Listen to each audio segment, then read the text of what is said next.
one night at abandoned station in the Arizona desert. As the summer sun slowly sets over the seemingly endless desert roads of Arizona, an ordinary camping trip for 4 friends would soon turn into a nightmare. Bree, Tyler, Josh, and Megan. They were all teenagers in their early 20s looking for adventure. But no one thought this trip would be their last. At some point, the road map betrayed them. The GPS had stopped working, the phones were dead, and their car's fuel gauge was dangerously close to empty. As darkness fell, their only hope was an old gas station looming on the horizon. Its lights were out, and its sign was swaying in the wind. But they had no other choice. Sometimes you realize too late that the only choice that comes your way should never have been chosen in the first place. Bree looked out the window and whispered, "This place, it feels abandoned." But they had to go inside. The gas pump looked like it hadn't been used in years, but inside, there was something inside. Behind the dust-covered glass, an old telephone, rotten snacks on the shelves, and a sentence written on the wall. "What goes in here never comes out." Tyler laughed. Probably a joke, or a scene from a horror movie. But this was no movie. Later that night, the station door opened by itself. There was no wind. A whisper echoed from inside. Only Josh thought he heard it, but Megan's skin tingled. Some voices whisper not in your ear, but in your soul. This was one of them. A rattling from inside the double-door refrigerator. Bree was about to approach when it opened on its own. It was empty inside. But on the wall behind him was a fresh handprint that looked as if it had just been written. It was crimson in color. The 4 friends decided then and there they had to get out here immediately. But the vehicle would not start. The engine went silent, as if something had been ripped out of it. In the pitch black of the night, a scream came from the back of the station. This time, Tyler was missing. As they searched for him, they found old photographs scratched on the back walls. 1978. Same station. 4 more young people. And the note underneath. They all disappeared here. Time seems to have stopped in some places, but those who disappeared are still there. A detail caught Megan's eye. There was a man in all the photos, a man in a black hat, his face obscured. And then, a shadow appeared at the station door. When Tyler came back, he couldn't speak. His eyes were empty, his hands shaking. He only whispered one thing. "He won't leave us." As Josh ran to escape, he noticed the old generator behind the station. When he managed to start it, all the lights came on at once, and that's when it happened. The walls collapsed inwards as if rotten. The floor of the station cracked. From inside came not screams, but radio static from another time. Sound recordings from 1978. A woman crying, a child crying for help. Some places don't leave the past. Sometimes time doesn't stop there, it sucks you in. Megan ran out of the station. Bree was right behind her. But when they looked back, the station was no longer there. In its place was only the bare earth of the desert, as if it had never been. Tyler and Josh were never found again. "Lost in the desert," the authorities said. But Bree and Megan still have the same nightmare every night. A man without eyes, wearing a black hat, approaching in whispers. And they always wake up to the same phrase. What goes in here never comes out. One night, in an abandoned motel in the Arizona desert. In the scorching desert of Arizona, at a point where the dusty roads merge into one another, there is a structure that is not even mentioned on the maps. Once vibrant, colorful, full of passengers. But now it is silent, abandoned, and it is not alone. This is the story of what happens to 3 American travelers on their way to Las Vegas on Route 93 in July 2022.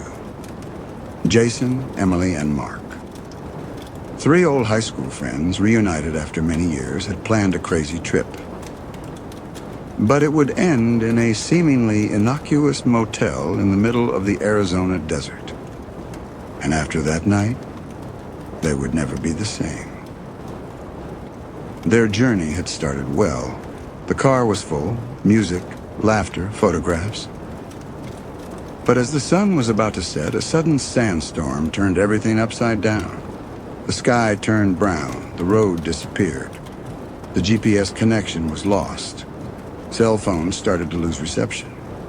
And they came across a sign, a rusty metal plate. It said, "Moonlight Motel, 2 miles on the right." There was nowhere else to go. They couldn't go forward in the middle of the sandstorm. They turned left onto the road to the motel. Moonlight Motel. It was obviously once full of neon lights. Now it is dark and quiet. A partially standing main building, a few single-story rooms next to it. The neon sign above the entrance was still working. But only some of the letters were lit. The other letters had long since gone out, or been erased. The reception desk was empty, but the door was unlocked. Jason pressed the buzzer. After a while, an old man appeared.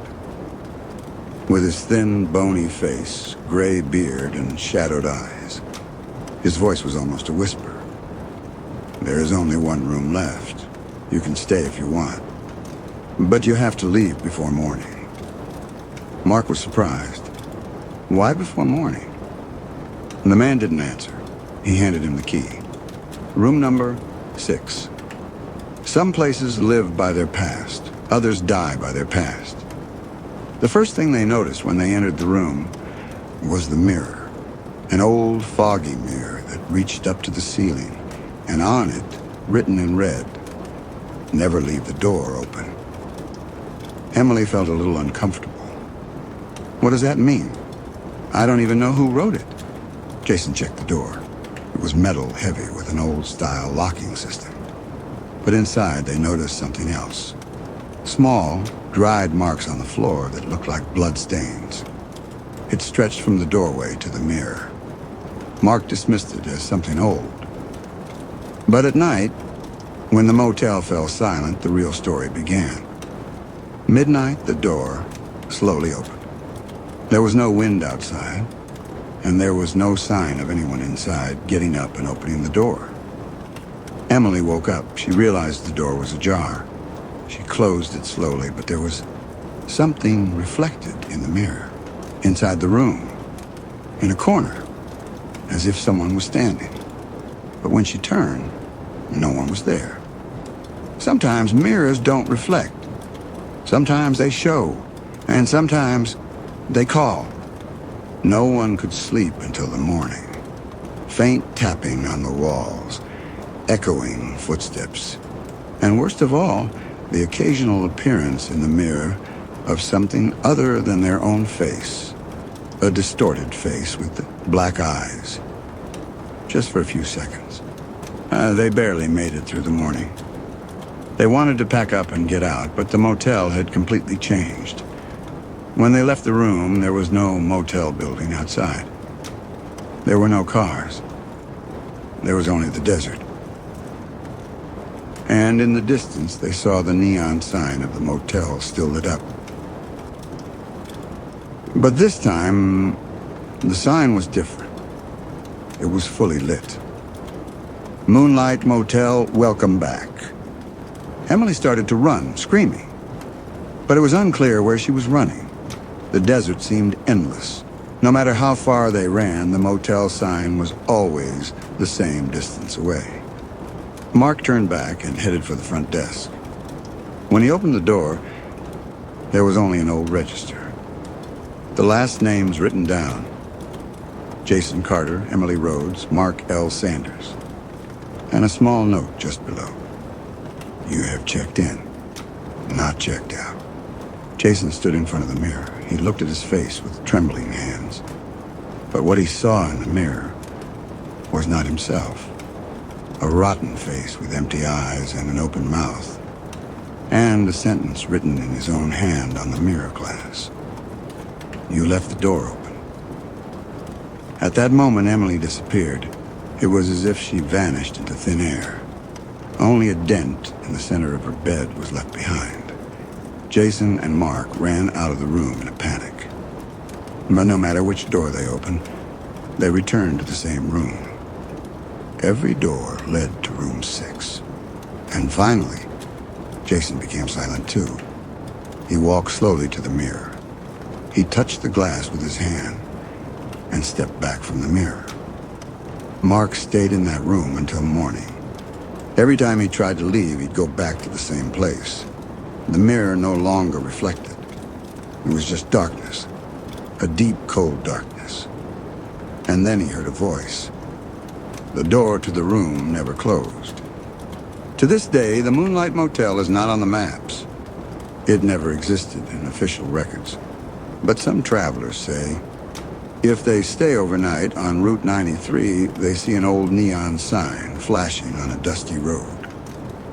And some say that when they find a mirror in their room. He whispers that they should look carefully at their reflected faces, because sometimes that reflection may not be yours. If you ever have to spend the night in the Arizona desert, if you come across a motel with a burning sign, remember, when some doors open, not only you come out, what's inside also seeps out. Two friends camping in the Arizona desert. Arizona's red earth stretches into infinity. It scorches during the day and whispers at night. But those whispers, sometimes it's not just the wind. This story is inspired by an event that happened in September 2021. No one ever camped in the middle of the desert again. Two old college friends escaped city life and planned a 3-night camping trip in the Arizona desert. It's a quiet, untouched area with no cell phone reception, near Painted Rock. But this area was once known to locals as the Valley of the Sleepers, and there was a reason for that. The first day was beautiful.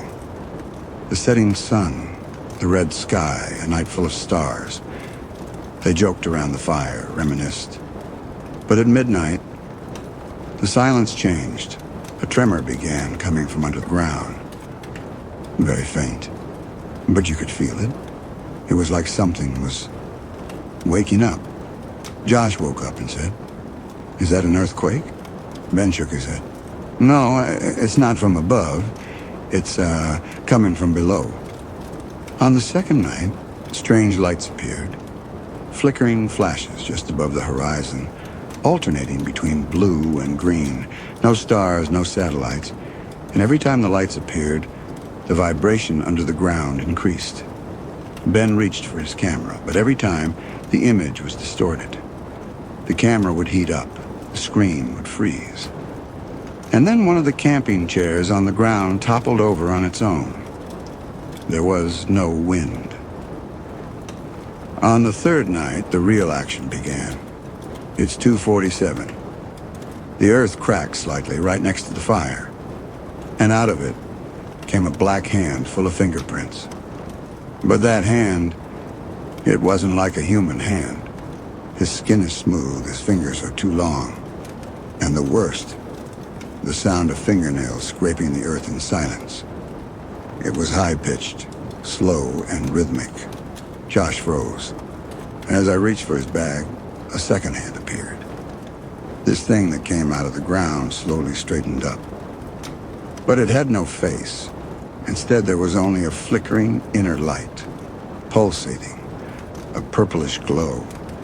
They started to run, but the desert turned into a maze. The GPS didn't work. The stars in the sky had shifted.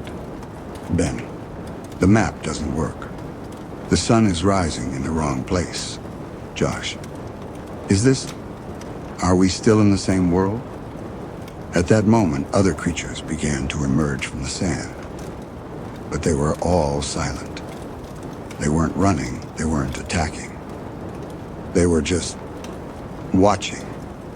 It was as if they were telling him that they had entered a place they shouldn't have. Josh climbed a rise in the morning.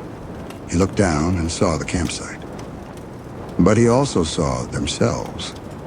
The campfire was still burning down there, and he and Ben were there, but they weren't moving at all. The same clothes, the same sitting posture. And when they looked up, there were gaps where their eyes had been. Ben shouted, "They want us back, or someone to replace us." At that moment, the sand began to collapse in on itself. Josh fell to the ground. When he opened his eyes, it was daylight. Ben was gone. There was no campsite, and the desert was quiet again. 3 years passed. Josh still doesn't speak. Every night, he draws the same thing. A round head, eye sockets with light seeping through, and underneath this sentence: "We stayed where we didn't belong." If you think about camping in the Arizona desert one day, if you hear the earth trembling, or if the sky doesn't look familiar to you, maybe you can still go out. But remember, if it's going to be dark everywhere, don't be the last one to sleep.